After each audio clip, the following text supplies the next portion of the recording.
Hola, muy buenas tardes amigos. Estamos en tiempo de entrevista, estamos en tiempo de la cortina de humo y de don José Ramón Ferrandis. Muy buenas tardes, amigo. Hola, muy buenas tardes, José Antonio, querido. Bueno, pues asaltándote en este inicio de año, como aquel que dice, acabamos de empezar el año y ya te estoy dando la coña. A ti y a más gente, por supuesto. O sea, no te creas Bueno, único, bueno, porque yo soy un experto en darle la coña a los amigos y aprovecharme de los amigos. O sea, así me huyen, me ven por la calle. Bueno, esto de huirme, tú es que no te has sentido nunca frustrado. Cuando yo era muy jovencito, la primera titulación que yo tuve fue la de ATS o practicante y fui a un pueblo. He sido el practicante de un pueblo, pero cuando tenía 20 años. Y, y era una cosa frustrante, porque yo iba por una de las calles, era un pueblo grande, concretamente Mengíbar, provincia de Jaén. Era un pueblo de varios miles de habitantes, un pueblo en condiciones. Y yo recuerdo que yo iba andando a lo mejor por una acera y venía un niño por esa misma acera y cuando me veía, ¡buah! Se cruzaba la acera de frente. Y eso es frustrante. O sea, yo estoy seguro que las madres decían, a ver, comes que si no llamamos a don José. Y claro, don José era yo. En fin, ¿qué vamos a hacerle? La vida tiene esas cosas. Pero no estamos aquí para hablar de mí, ni de niños, ni de practicantes. Estamos aquí para hablar de algo mucho más importante. Y es este 2024, que ha sido un año caótico, un año para olvidar, o como dirían la nobleza inglesa respecto de su reina, o ahora su rey Carlos III, un año horrible. Y como es un año horrible, vamos a desguazarlo, si no le parece mal a don José Ramón, y después de desguazar el año horrible, pues le vamos a pedir que saque la bola de cristal que tiene escondida ahí en un cajón, y nos haga un pronóstico de esos de la bruja piruja. Bueno, empecemos. Primero, José Ramón, ¿qué venga. tal ha sido el año en general? Tu opinión. ¿Es horribilis? No, no, porque al final siempre uno puede encontrar razones para ¿cómo decir? Para el confort mental, para la alegría, para la seguridad de que va a haber una continuidad, para minimizar los daños. Es decir, eso de que hay un año especialmente malo, hombre, puede ser un año especialmente malo, un año sin verano, como lo hubo en el siglo XIV, que efectivamente la temperatura cayó de tal manera, por razones varias, y, y, como no había procedimientos para almacenar lo suficiente, menos para distribuir, pues realmente las hambrunas eran terribles. Eso es un mal año. 2024, pues hombre, tampoco es que haya sido una maravilla, pero estamos a 2 de enero y ya hemos tenido algunos bailes, o sea que tampoco podemos decir Bueno, oye, nada especial respecto del anterior. Nada, yo lo conceptuaría como un año estándar dentro del deterioro general de las instituciones en España y en el mundo. bueno, pues vamos a empezar, si no te parece mal, por el mundo y luego de vez en cuando entraremos en España. Eh, Muy bien. al principio de año, y a causa de que ya llevábamos más de un año con la guerra de Ucrania, pues había sus más y sus menos en los conflictos internacionales, sobre todo de tipo económico. Y curiosamente el mes de enero se caracteriza porque en el otro bando, no en el que se supone que estamos nosotros, bueno, en el que se supone que estamos nosotros es mucho suponer, pero bueno, en el bando contrario está ese grupo de gente que ha decidido hacerle frente al mundo woke y a todo lo que significa Estados Unidos, Gran Bretaña y similares. Es el mundo de los BRICS. ¿Qué me puedes contar de ese mundo? Es muy peculiar, sí. Esto es un enfrentamiento que viene de antiguo, que en los años 70 se llamaba países no alineados, porque entonces había claramente dos polos. Estaban los Estados Unidos en Occidente y la Unión Soviética en el ámbito, digamos, socialista barra comunista. Y entonces la tercera vía eran los países que emergían.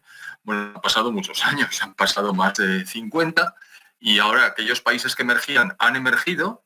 Un par de ellos, como son la República Popular China y la India, son verdaderos líderes demográficos, más la India, pero sobre todo económicamente China ha dado un salto tremendo, gigantesco, que a la sazón, hace 50 años nadie imaginaba que podía dar, porque estaban incursos precisamente en un procedimiento autodestructivo como era el sistema comunista puro.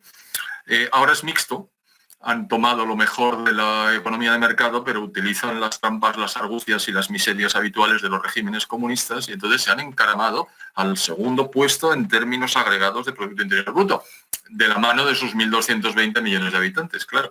Pero bueno, eso importa, estamos hablando del sumatorio. Ya, pero ¿Qué quiere decir eso? Pues que ahora hay otro polo, pero en realidad no es un polo. Dime, no, te iba a decir respecto a eso de dime, que has dime. dicho Producto Interior Bruto y 1.200 millones. ¿No desvirtúa el Producto Interior Bruto el que sean 1.200 millones? No, porque son 1.200 millones tienen ese Producto Interior Bruto. Yo no he hablado de la renta per cápita. Si hablamos de la renta per cápita, China se hunde. ¿Por qué? Porque hay muchas cápitas. Entonces, Ujú. claro, el sumatorio de toda la renta que producen las cápitas, por decirlo así, que no es técnicamente así ni mucho menos, hace que China esté muy arriba. En cambio, la India, que esa sí tiene 1.440 millones de habitantes, como la renta per cápita, porque el desarrollo es inferior, es muy baja, pues el sumatorio, que es el PIB agregado, es bajo, y la India no ocupa de los primeros puestos en el ranking, en la clasificación. Pero la India va subiendo con gran velocidad y con muchas mejores, ¿cómo decirte?, bases más sanas de las que tiene China. Y eso quiere decir que dentro de 10 años vamos a ver. No estamos haciendo proyecciones sencillas. Yo ahora mismo no me atrevo a decir cifras porque me parece absurdo. Pero que la India va a crecer muy rápido y que China no, eso es algo que cualquiera puede decir a poco. Y se fije, hombre, yo soy un analista de cuarta intentando ascender a tercera, pero es evidente. Bien, los BRICS. Pues los BRICS es un invento cuyo nombre procede de un señor que se llamaba Jim O'Neill, un analista británico de primera, que decidió que 4 países que eran B, R y C, es decir, Brasil, Rusia, la India y China, con las iniciales respectivas, conformaban la base para una nueva estructura. Como brick en inglés, si pones la K después es ladrillo y con ese ladrillo se puede construir, aquello fue un feliz hallazgo en cuanto a las iniciales, salió un acrónimo y salió BRICS. ¿BRICS por qué? Porque eran 4. La gente me dirá, no, hombre, no, Sudáfrica. No, perdón. Sudáfrica a la sazón no decía absolutamente nada. Ahora dice mucho menos porque el país empequeñece. Pero bueno, la S es la S de Sudáfrica. Sudáfrica dijo, es mi oportunidad, si aparece mi S, y se subió. Pero es que ahora ya hay 11. Y a eso iba tu pregunta. ¿Por qué a primeros de año? Pues porque a primeros de año se sumaron formalmente países muy importantes. Muy importantes no tanto por su, ¿cómo decir?, su categoría como tal, porque, por ejemplo, Indonesia no está, pero sí está Irán, sí está Arabia Saudita, sí está Etiopía y los Emiratos Árabes Unidos, entre otros. Bueno, Argentina tenía la intención de hacerlo antes de que llegara Javier Milei, que llegó en diciembre, y por supuesto Javier Milei y su gobierno han dicho que verdes las han segado, que de eso nada. Bien, ¿qué ocurre? Pues que hay gente que dice que los BRICS van a superar en su agregado a los países de la OCDE, por decir así. Hay uno que está a caballo, que es Turquía, pero Turquía siempre juega 2 barajas. De eso no podemos sorprendernos. Está en la OCDE y está muy próxima a los BRICS. ¿Van a constituir los BRICS una alternativa de alguna índole para los países más avanzados? No, la respuesta es no. ¿Pero no ahora o no en un futuro? No, nunca. Nunca, porque hay, entre otras cosas, acabo de dar 2 nombres de 2 países que jamás irán cogidos de la mano, que son, empezando por orden alfabético, Arabia Saudita e Irán. Es decir, que no puede ser que suníes y chiíes vayan del brazo a ninguna parte. Y como no van a ir del brazo, esto es una formalidad como otra cualquiera para ir agregando países. ¿Pueden Rusia y China ir del bracete a alguna parte? No lo han hecho nunca y no van a empezar ahora. Y así, en cuanto empecemos a comparar uno con otro. Bueno, Brasil tiene muchas opciones para crecer, lo que pasa es que depende del régimen o del sistema político y de quién esté al frente. Ahora mismo no tiene esas bazas. India sí. China está creciendo, evidentemente, pero con gravísimos problemas, que no es momento de discutir. Y Rusia se encuentra en una situación verdaderamente complicada, demostrando a todo el mundo que es incapaz de ganar una guerra contra un país que es 10 veces más pequeño desde el punto de vista territorial, 4 veces más pequeño desde el punto de vista humano y una enormidad, ya ni me acuerdo, como 25 veces menos desde el Producto Interior Bruto. Y Rusia lleva en febrero llevará 3 años de guerra, una guerra que se iba a solventar en días, que la gente se olvida. No, esto no es una guerra, esto es una operación especial y yo voy a hacer aquí un blitzkrieg como si fuera Guderian con sus tanques rodeando la línea Siegfried, perdón, las defensas francesas y belgas. Nada de eso, nada de eso. Con eso ha demostrado Rusia su verdadera debilidad, no solo militar, sino también económica.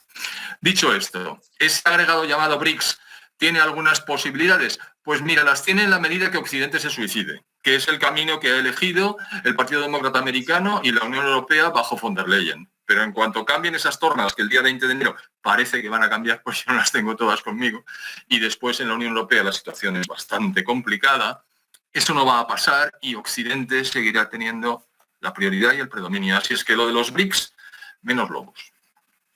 Bueno, quiero decirte que, como tú bien sabes, yo he llevado el uniforme y además he sido profesor en la Escuela de Pilotos de la OTAN. Y entonces hay un libro muy interesante, no sé, te lo estoy enseñando a cámara, Sí, se llama estrategia Estrategia militar. Militar Sí. Soviética. Esta es una edición de 1981, aunque la estrategia militar soviética es de la época de Zhukov. Es decir, estamos hablando de los años 40 del siglo pasado, o sea, de hace Exacto. 80 años casi. Y no ha cambiado nada. O sea, este libro es el libro de cabecera de los generales de Putin. Por eso piensan en el Blitzkrieg, como tú has dicho. Es decir, Claro, claro, claro. Ese descenso de las columnas acorazadas desde Bielorrusia hasta Kiev iba a ser una maravilla. Bueno, lo que resultó fue una ratonera. Es algo absolutamente impresionante, sí. sí, ciertamente el problema, tú has vivido en lo mejorcito de Rusia, que es Moscú, y conoces pues la punta del iceberg. Pero yo he vivido, y no precisamente 15 días, sino el equivalente a varios años en Asia Central, en antiguas repúblicas soviéticas. Y entonces yo cuando Sí, llegué allí, pues eso, a los 15 días, ya tenía perfectamente matizado por qué nunca podrían haber ganado la Guerra Fría. La Guerra Fría, si se hubiese convertido en guerra caliente, jamás la hubiesen podido ganar porque aquello se caía a pedazos, literalmente. O sea, las construcciones eran horriblemente malas, las infraestructuras eran horriblemente malas, todo era horriblemente malo y además la palabra mantenimiento, tú que sabes más de idiomas que yo, ¿existe en ruso la palabra mantenimiento? no, yo utilizo mucho eso porque me hace mucha gracia, lo digo en broma. Claro que tiene que existir, pero a juzgar por la nula aplicación del contenido de la misma, parecería como si no existiera, como otras muchas palabras que no existían en el idioma ruso y tuvieron que importarlas de otros idiomas. Eso pasa en todas partes, pero hacía mucha gracia cuando ellos en vez de decir piso decían étage. Exactamente igual que los franceses. Hay muchas, no lo vamos a poner aquí. No tenían bocadillos, pero tienen butterbrots, como el de alemán. Es decir, son unas cosas. Me hacía muchísima gracia cuando yo intentaba aprender el idioma.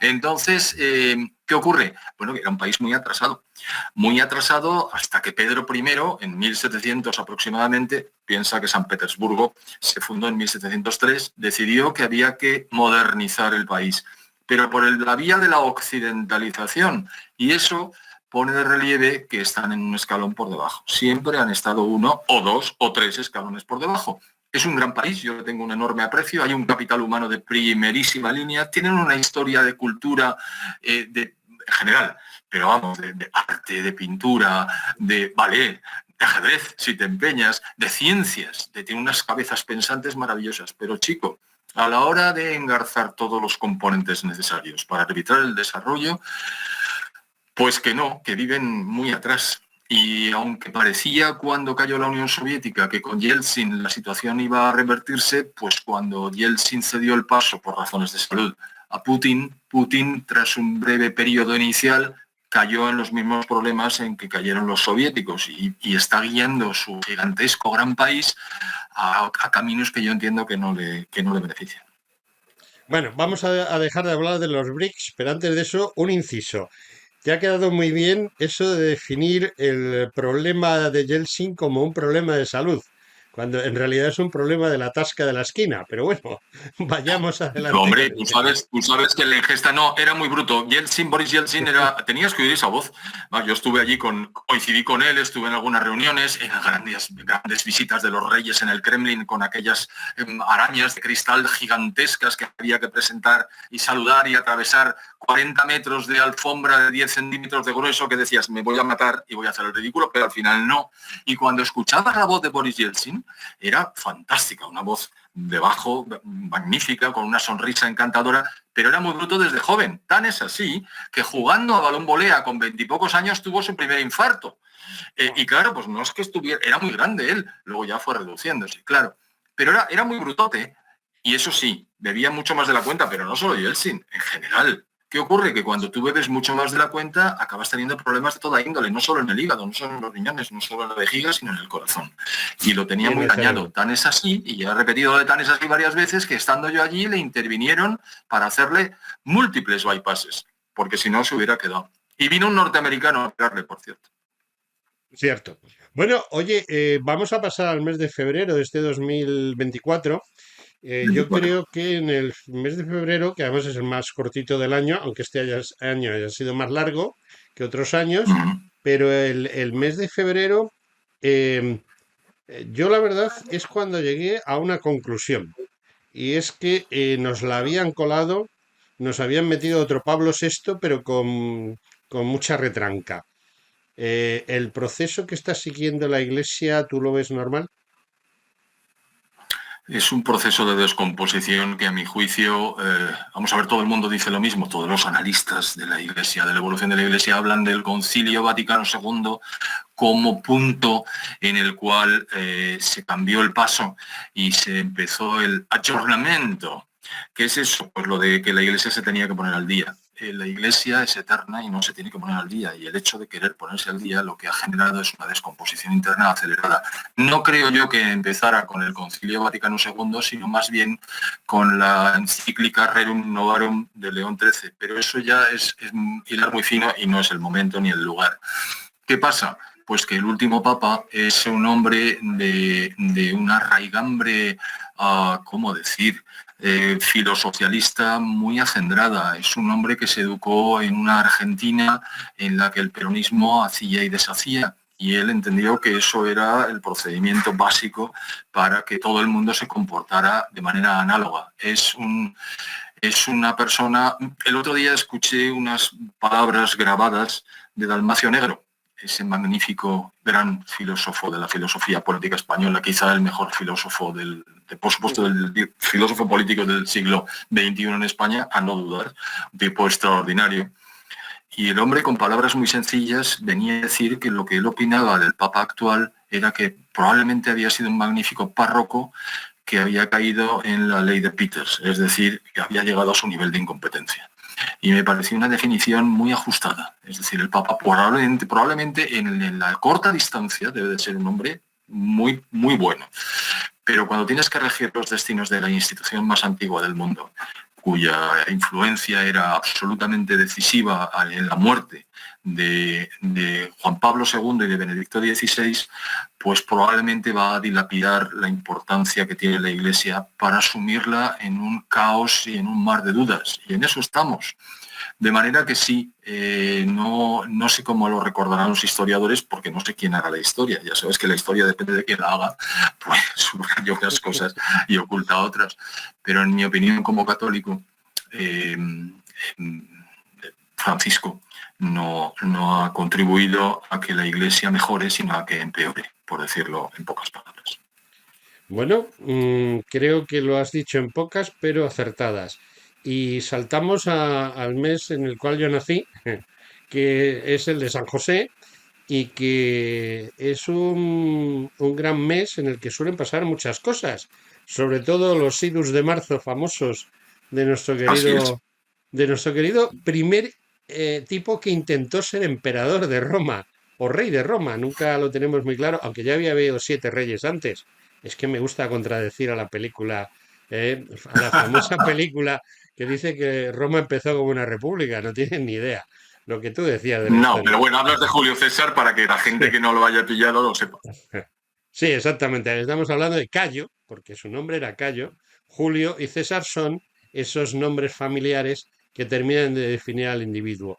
Oye, en marzo, antes de que empezar, vamos a hablar de España, pero vamos a seguir hablando del mundo y es un mes en el cual tú has hablado de los BRICS y has hablado del eje, el corazón central de los BRICS, porque realmente su corazón central, su verdadera importancia ahora, no mañana, pero sí hasta ahora, ha sido China. ¿Qué ha pasado con China y qué ha pasado con ese comercio mundial que yo no lo tengo muy claro? China desde hace muchísimos años participa en operaciones de comercio internacional, pues justo cuando Deng Xiaoping se dio cuenta de que las políticas de Mao Zedong no beneficiaban a China, por hablar en los mismos términos de que lo hacíamos con Jorge Bergoglio, y que había que cambiar el paso. Entonces mantuvo el control del Partido Comunista sobre la política y sobre la sociedad, pero permitió que se desarrollara una economía sobre las bases, digamos, del libre mercado. Por supuesto que antes también se exportaba al resto del mundo. Productos muy baratos, extremadamente baratos, con muy poca tecnología incorporada, pero absolutamente imbatibles en precio, ya digo. Pero entonces China decidió que iba a seguir el patrón occidental, para lo cual no se paró en barras. Es decir, vulneró absolutamente toda la normativa internacional en materia de comercio, pero como no pertenecía a la OMC, pues nadie le decía nada. Y además, bueno, China ya se sabe, en fin, de pobrecillos nada, porque han ido creciendo vertiginosamente y cuando ya en 2000 o 2001, ay, que no me acuerdo bien, creo que fue diciembre de 2000, Bill Clinton se empeñó en que China entrara en la OMC, en la Organización Mundial de Comercio, que es el organismo que tutela, controla, vertebra y organiza las normas que afectan al comercio internacional. Pues China mostró su cara más tramposa.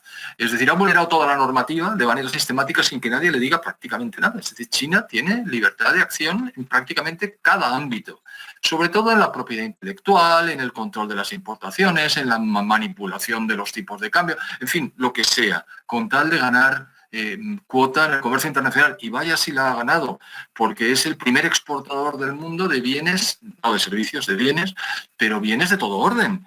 Y así como al principio eran de baja calidad o de poca tecnología incorporada, ahora ya la tienen y mucho. Pero es que además, como ese control del Partido Comunista, que es subyacente al funcionamiento de la economía, arbitra las líneas fundamentales de comportamiento, lo hace para alcanzar objetivos geoestratégicos muy claros.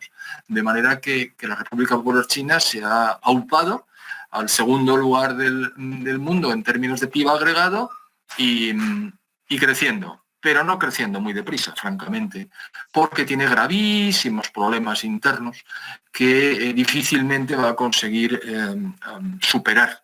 Son problemas que afectan prácticamente a todos los países cuando llegan a un determinado nivel de renta y tienen que cambiar de modelo de crecimiento. No es quizá el momento de de ponernos a hablar a fondo, pero China no está pasando por el mejor momento. Ha tenido periodos largos de crecimiento del 10% del Producto Interior Bruto, 10% anual acumulativo. Y había gentes que proyectaban ese 10% y decía, pues si siguen creciendo al 10%, dentro de 30 años arrasan.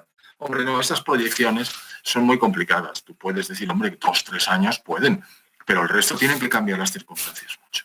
Y ahora mismo China está creciendo, si nos creemos las cifras de los chinos, pues entre el 4,5% y el 5%, pero yo no me las creo, como no me creía las soviéticas. Y entonces probablemente están creciendo menos, y aunque la renta per cápita aumenta porque las cápitas disminuyen, como en la época de Mao Zedong, no disminuyen todavía. Ha sido una exageración.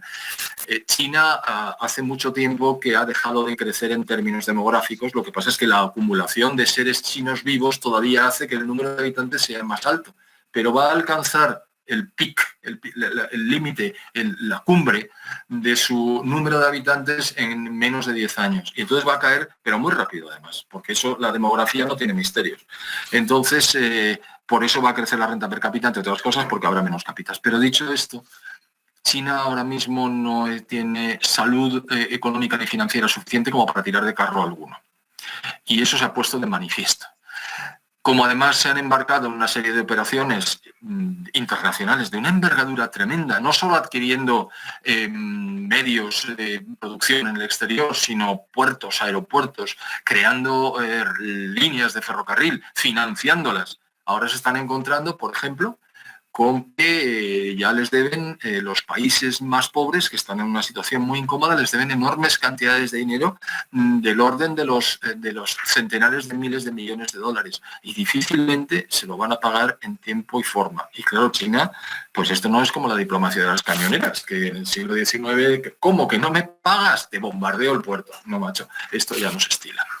Entonces, bueno, pues creo que China, la gente no sé si es muy consciente, la gente en general, los que nos dedicamos un poco a mirar estas cosas con una lupilla, con más o menos acierto, vemos que la situación no es buena para ellos y que esto va a afectar enormemente al panorama internacional.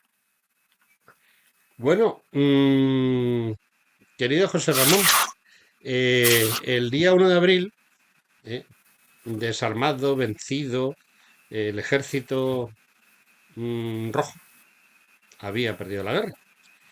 Y el día 1 de abril, no el día 1 de abril, pero sí a lo largo del mes de abril del 2024, España estaba a punto de perder la guerra contra ella misma, la guerra contra los desertores, los traidores, los bilduetarras, bueno, Sí, toda esta la pandilla. verdad es que tienes razón. Yo a esas alturas del partido me vine a dar cuenta de que España empezaba a estar casi coincidente con las 5 categorías que definen un Estado fallido. Me preocupa extraordinariamente que estemos en ese ámbito porque antes quiero decir, hace 10 años había muy pocos estados fallidos en el mundo. Estados fallidos son aquellos que no controlan sus fronteras físicas, que han perdido el control del territorio, que han sufrido una erosión casi completa del poder ejecutivo, que ya no tienen el monopolio de la fuerza en el interior de su territorio, quiero decir. O sea, que hay otros grupos que ejercen esa fuerza y que no tiene control sobre las variables de sus relaciones internacionales. Caramba, pero si España no está ahí. Hombre, a ver, tenemos un par de territorios en España donde las fuerzas y cuerpos de seguridad del Estado cada vez tienen menos operativa, donde las normativas autonómicas que han suplantado desde hace muchísimos años a la normativa general campa por sus respetos, no solo en esos 2 territorios, sino en general. Es decir, hay una descomposición de la estructura del Estado central muy considerable. El Poder Ejecutivo, a mí me da la sensación de que se le toma a chacota, entre otras cosas, porque hay un partido político que ha arbitrado un mecanismo para que siga funcionando el legislativo cogido con pinzas y no hace más que concesiones y lleva tanto tiempo haciéndolo que ya estamos cumpliendo con eso de que hay una casi completa erosión del Poder Ejecutivo. Gracias, entre comillas, al legislativo, claro está. Y luego, lo del uso de la fuerza, pues es que no se ve por ninguna parte y en algunos sitios habría que hacerlo. Claro. Y chicos, lo de las relaciones internacionales, yo realmente, hemos hecho tantas concesiones en materia de todos los ámbitos, menos en el fiscal, a la Unión Europea, que realmente no tenemos casi autonomía salvo para conceder. Es decir, que nuestros asuntos exteriores los llevan otros.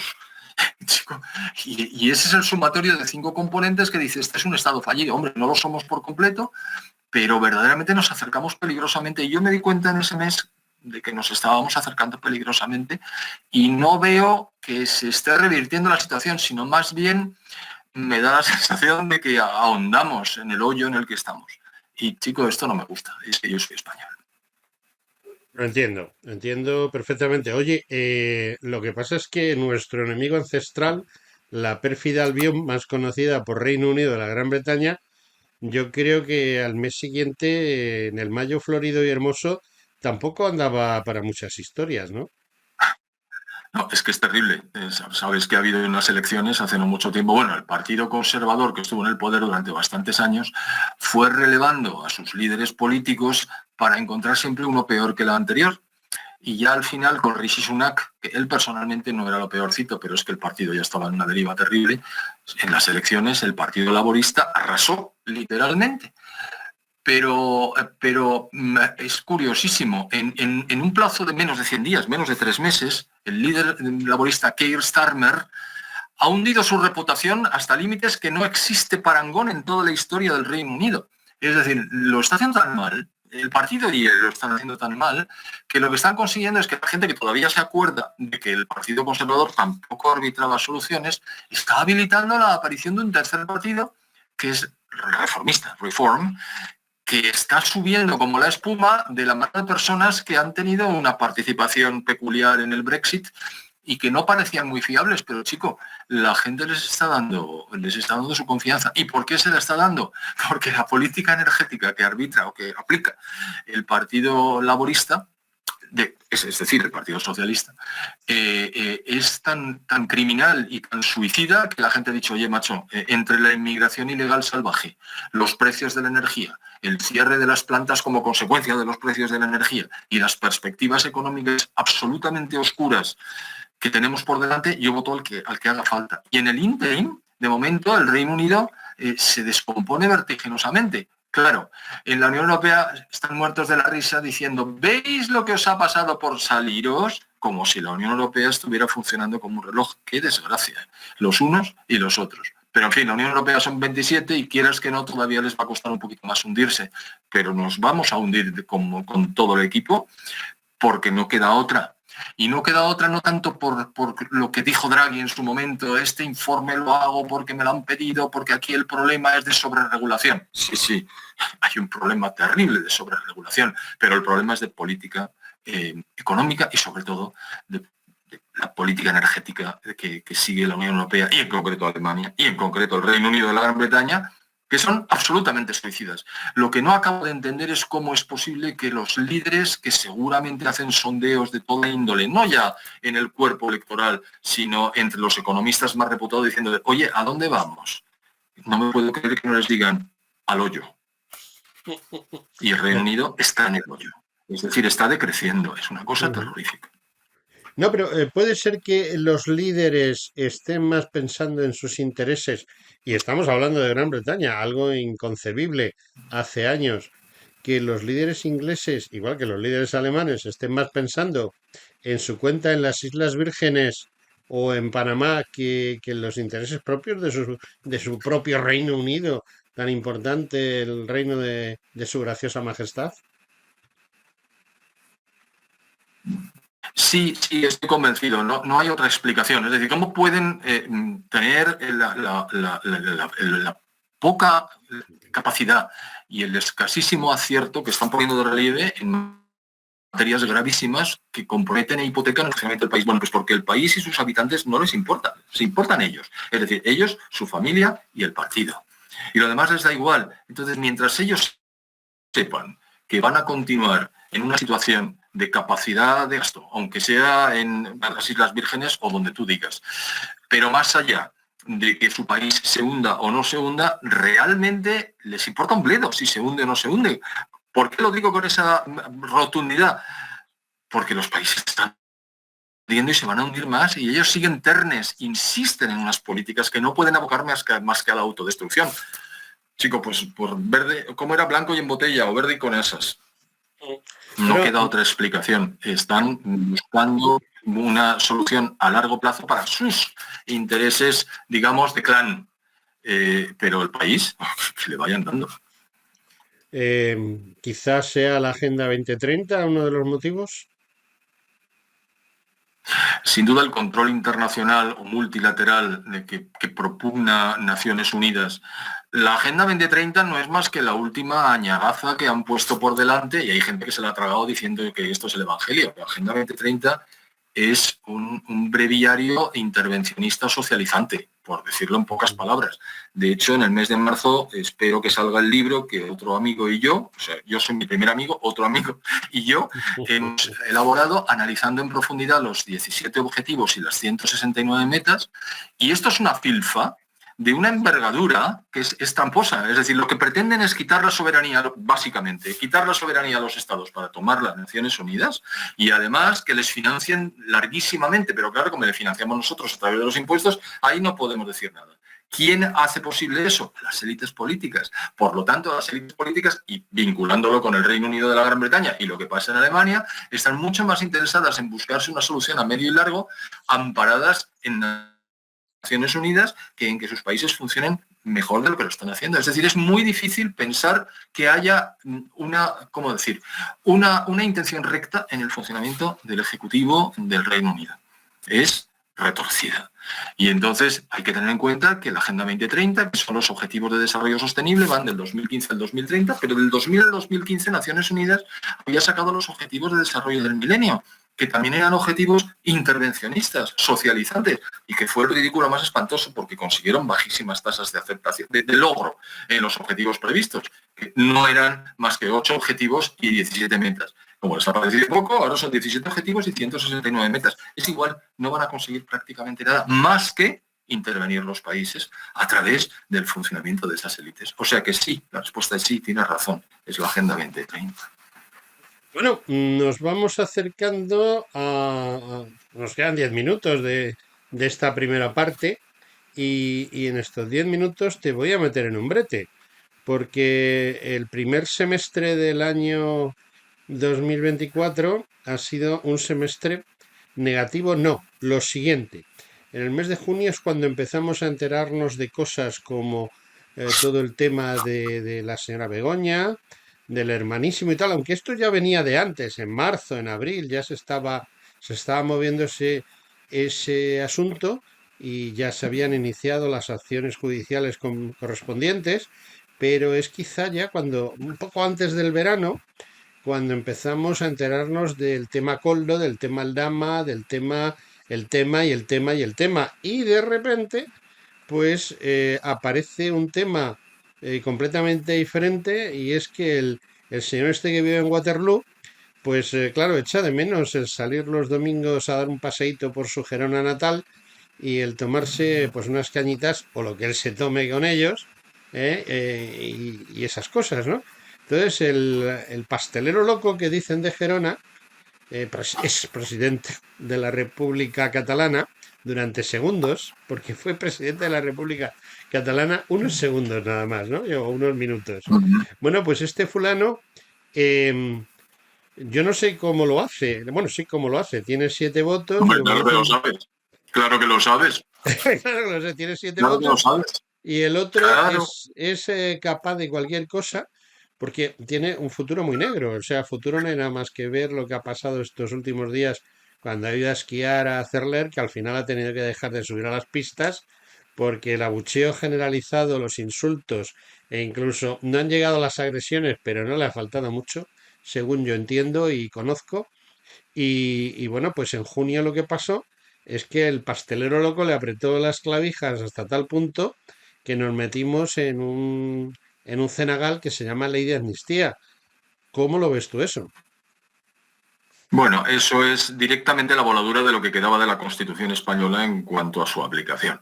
Es decir, cuando ya se declaran no existentes unos delitos que han sido juzgados y condenados simplemente porque hay una persona que te puede forzar con sus 7 votos a que tú logres con tu pespunteada mayoría parlamentaria, con ese derecho positivo tan baqueteado que es tan del gusto de los líderes socialistas, decir, no, es que es el representante del pueblo, puede establecer las normas que le parezca conveniente. Diga, no, está usted sujeto a una carta magna de orden superior que esto no se lo permite hacer. Bueno, pues lo hacen. ¿Qué quiere eso decir? Pues que ya el fundamento jurídico formal sobre el cual se construye la convivencia entre los españoles ha saltado por los aires y es cuestión de tiempo que haya una implosión. El tiempo, pues hombre, el primer gobierno socialista grande que tuvo lugar en 1962 aguantó 13 años, pero al final la ola de corrupción fue tan grande que se marcharon. El segundo fue como consecuencia de la extremadamente inhábil gestión de la crisis económica. Y el tercero, pues ya que la economía sigue creciendo a base de inyecciones basadas en la deuda pública, es decir, que pueden presentar un crecimiento del PIB, sea como sea, pero está ahí, pues entonces tendrá que ser por lo otro. De tal manera que ¿cuánto va a durar esto? Pues no lo sabemos, pero mientras dure la descomposición formal, jurídica y moral de la nación española a través de sus normas está resultando ya tremenda.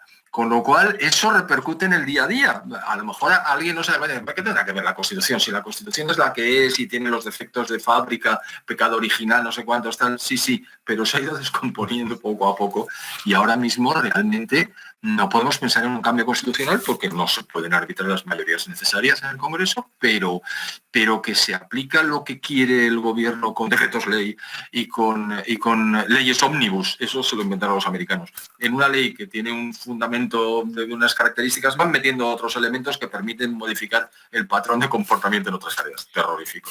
Es decir, están haciendo de su capa un sayo y el país lo sufre. Y estamos ahora mismo en una situación muy incómoda. Que hay personas que no pueden salir a la calle sin sufrir abucheos, es verdad.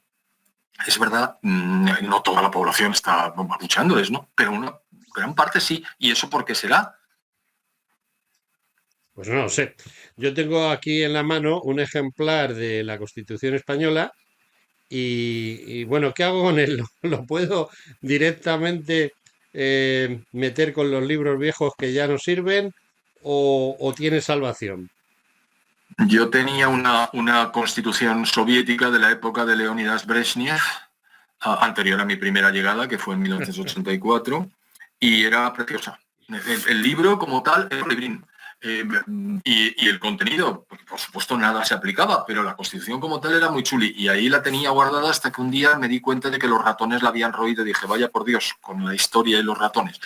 Pues no va a ser lo mismo, pero nuestra Constitución lleva camino, que tampoco es la primera que tenemos, lleva camino de convertirse en irrelevante, aunque por supuesto los muchos juristas y especialistas que existen en el mundo dirán, pero ¿qué dice este hombre?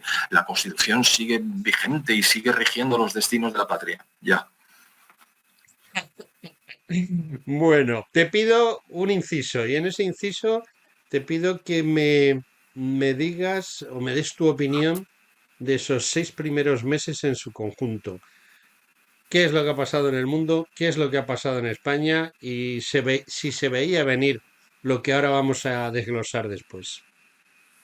A ver, en el mundo lo más importante a mi juicio, aparte de la descomposición de la Unión Europea, de los problemas de la República Popular China, de la aparición de los BRICS que hemos mencionado, de las dificultades en las que se desenvolvía la presidencia norteamericana, que todo eso ha ido, como decirte, alfombrando el devenir de los meses de todo el año, yo creo que lo importante, lo relevante ha sido el advenimiento que no tuvo lugar en el año 24, sino en diciembre del 23, pero que entre que toma posesión y arbitra las políticas, de Javier Milei en Argentina.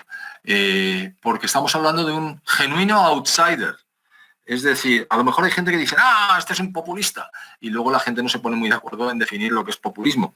Pero básicamente es alguien que está fuera de los partidos, y que viene de fuera porque la gente está muy harta de votar siempre a los mismos y de que la situación no mejore en absoluto, sino que el deterioro, como decir, de las cuentas públicas argentinas y en general argentinas y de la sociedad argentina era ya de muy larga duración, vamos, desde 1948 para ser más exactos. Y entonces Argentina, que es un país riquísimo, que en 1916 tenía el sexto de orden Producto Interior Bruto del mundo, ahora está, o estaba cuando llegó Milei, es 66º, si es la última vez que yo lo miré. Y este hombre llegó porque la gente le votó, y la gente le votó porque estaba harta. Y dijo, un tío de fuera. He dicho outsider, no me gusta utilizar la terminología anglosajona, pero es la que se entiende en estos casos. Alguien que está fuera del sistema, que viene a arreglar el sistema político, pero fuera de los partidos. Es decir, es un hombre que toma la iniciativa y arbitra soluciones económicas, políticas y sociales que entroncan con lo que debería haber sido y no es desde hace casi 100 años.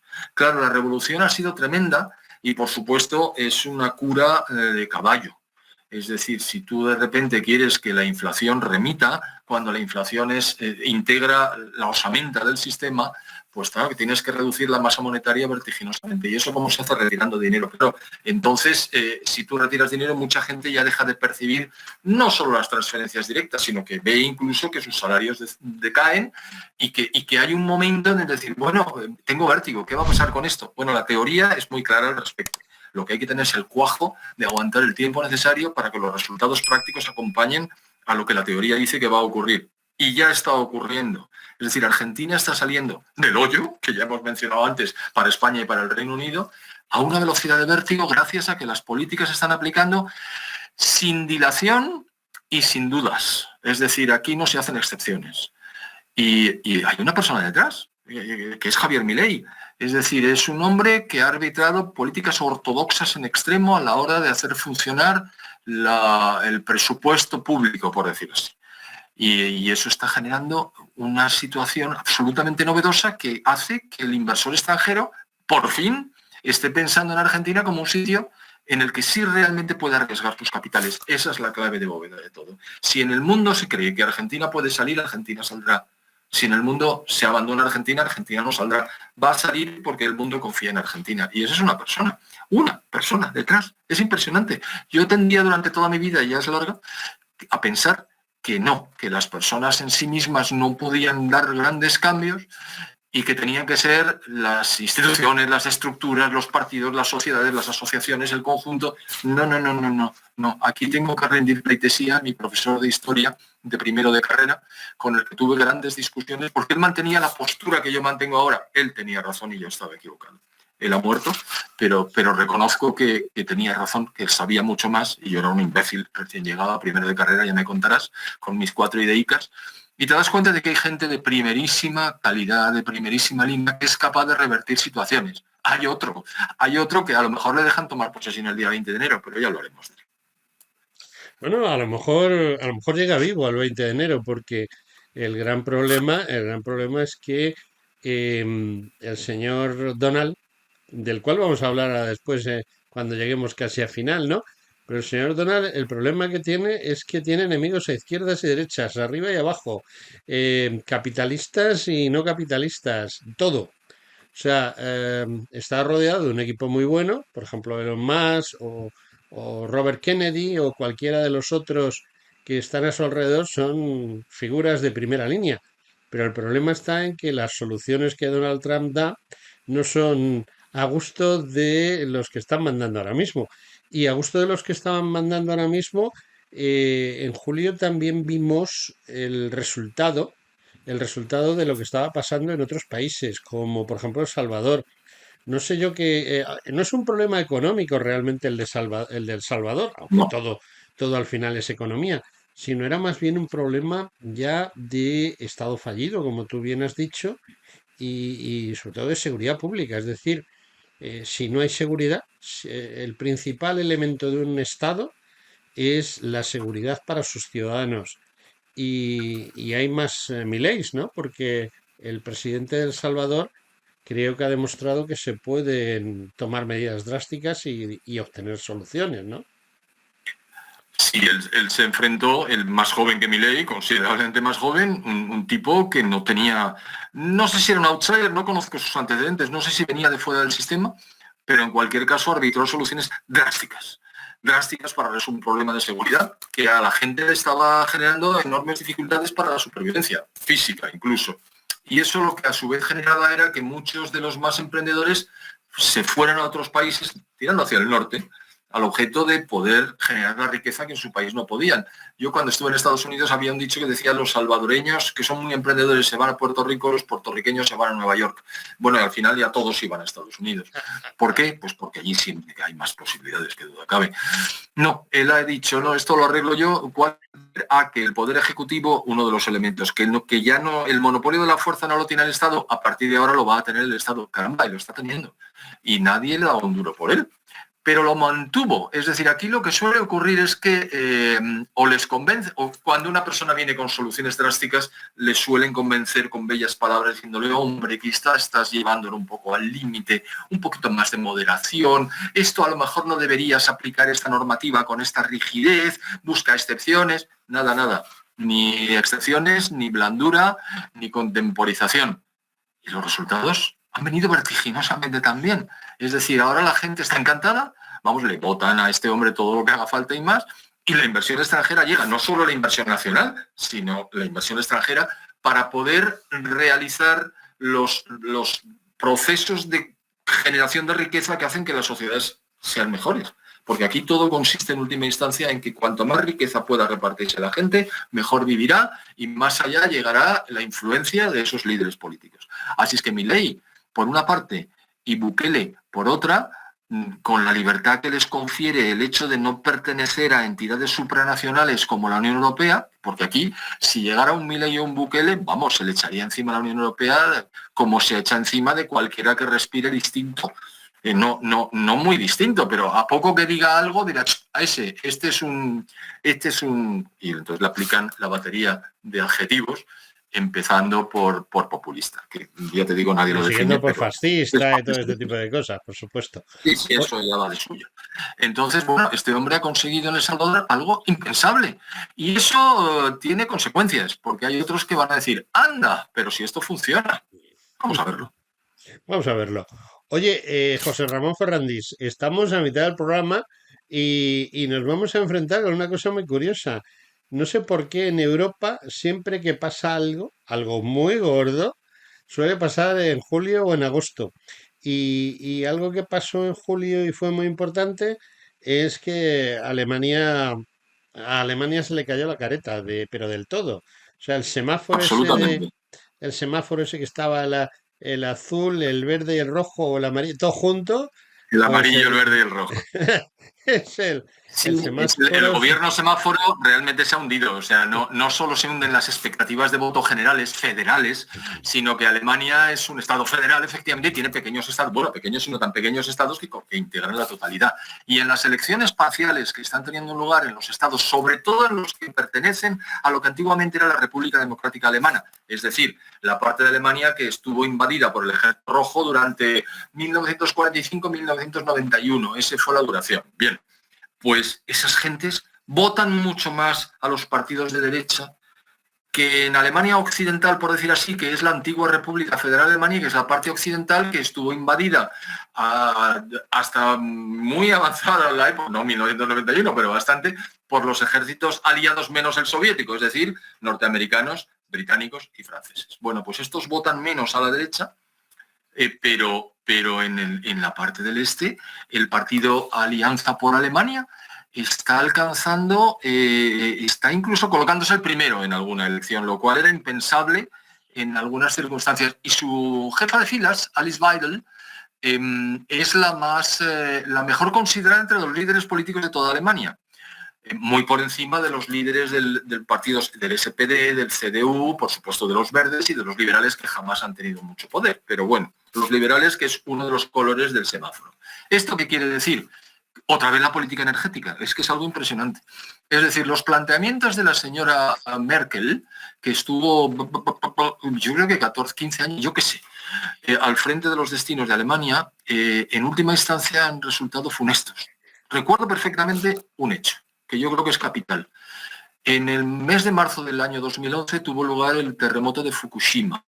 El terremoto, el maremoto, tsunami, la subida del nivel del mar, la inundación de los motores diésel que refrigeraban los núcleos de fusión de energía atómica y, por tanto, los problemas de la central nuclear de Fukushima, que pasó porque estaba al lado del mar y subió el mar de manera impredecible, porque los ingenieros japoneses no tienen nada de tontos. Es decir, si edificaron ahí, construyeron la central, lo hicieron a una altura suficiente respecto del nivel del mar, que anteriormente no se había dado nada parecido, pues se dio. Y entonces hubo un problema. Un problema que, bueno, hubo reactores que se fundieron, en fin, un horror desde el punto de vista técnico, porque debo decir que desde el punto de vista humano no hubo ningún muerto, ninguno.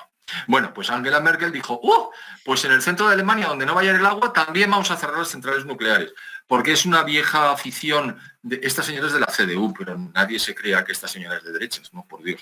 Esta señora empezó su carrera en la República Democrática Alemana, en un gobierno de la República Democrática Alemana, así que vamos a poner las cosas en su sitio. Y entonces, y hasta ahora, la política contra la energía nuclear alcanza niveles estratosféricos en Alemania, por supuesto financiada por la Unión Soviética en origen, pero bueno, mientras la Unión Soviética tenía centrales chuchurrías que funcionaban con problemas gravísimos, como se sabe, en la República Federal de Alemania y luego en Alemania, las centrales que funcionaban perfectamente se cerraron como consecuencia de la decisión de Angela Merkel después del maremoto.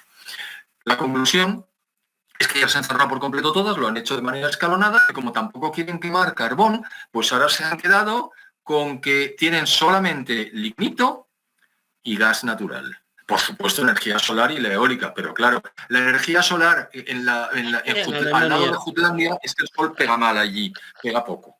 Y la eólica, pues cuando hay un anticiclón no pega nada. Y además, por las noches la energía solar como que tampoco. Con lo cual no tienen energía, la tienen que reclamar de los países vecinos, de Francia, de Suecia, que está hasta el gorro, de otros países más próximos, de Finlandia, a través de mecanismos. ¿Qué ocurre? que el precio de la energía en Alemania se ha disparado. Y entonces, en lugar de cambiar de política y decir, no vamos a cerrar las 3 centrales nucleares, que nos importa, las cerraron en el mes de abril. Y por eso, 2 meses después, se montó la que se montó. Conclusión, la industria pesada no puede seguir existiendo en Alemania, punto final. Y la industria pesada y la química son las bases del desarrollo de una Alemania que ha sido siempre rica gracias a que ha podido desarrollar esa industria pesada. Y luego, por supuesto, la industria del automóvil y otra, en fin, los medicamentos, bueno, industrias avanzadas de toda índole que requieren muchas de ellas una energía barata. Claro, confiaba la señora Merkel en el barato gas ruso. Ay, amigo, pues el barato gas ruso se ha equivocado. Estratégicamente tienes que tener en cuenta que se te puede acabar el chollo. ¿Y qué alternativas tienes? ¿Cuál es el plan B? No tenemos plan B. Ah, ¿no? Pues si no tienes plan B, te hundirás en la miseria. Y Alemania se está hundiendo en la miseria. ¿Qué va a pasar ahora? Bueno, seguramente ganará la CDU, es decir, el partido de centro-derecha, por decirlo así, aunque sigue siendo socialdemócrata, con lo cual es un error decir eso, pero lo digo. Y necesitará un aliado para alcanzar la mitad más uno de miembros del Bundestag. Y el único que en principio se lo daría sería la AfD. Pero no quieren pactar con la AfD porque entonces la AfD puede colocar parte de su programa para que el gobierno lo siga. Y eso es algo que no está dispuesto, digamos, los partidos dominantes. Con lo cual puede haber una Großen Koalition. Bueno, en fin, el SPD con el CDU sí que sacarían los votos. Los liberales no van a sacar el 5%, con lo cual quedarán fuera. Hay un mínimo. Si no tienes el 5%, te quedas fuera del Parlamento. Y los verdes van a entrar por el peso que tienen en la parte occidental, pero ya sus políticas están completamente desprestigiadas porque han abocado a esta situación. Conclusión, y ya elevándonos, una de las 2 patas de la Unión Europea se está quebrando, que es Alemania. Y la otra pata, que es Francia, que no hemos hablado de ella, si en política energética, política eléctrica, de electrificación no se hunde, es porque el 73% de la generación de energía eléctrica proviene de la energía nuclear, una decisión que se tomó en época de Gaulle y que ha revelado su brillantez a lo largo del tiempo. Gracias a que Francia tiene una energía barata, se está manteniendo su producción y no se hunde. Los problemas de Francia son de otro orden, que también pueden dar con Francia en el basurero de la historia. Con lo cual, Alemania descompuesta y Francia con unas dificultades de todo orden, de carácter político e inmigratorio, básicamente. La Gran Bretaña fuera, España como está, y Italia en un extremo, pues los demás países es difícil que tomen, y además la Unión Europea está hecha sobre la base de la Comunidad Económica Europea, del mercado común, al objeto de que no vuelva a haber una guerra en Europa iniciada por enfrentamientos entre Francia y Alemania. La idea es que Francia y Alemania vayan del bracete. Los demás ya se verá. Pues si Francia y Alemania se hunde la Unión Europea. Esto es muy sencillo.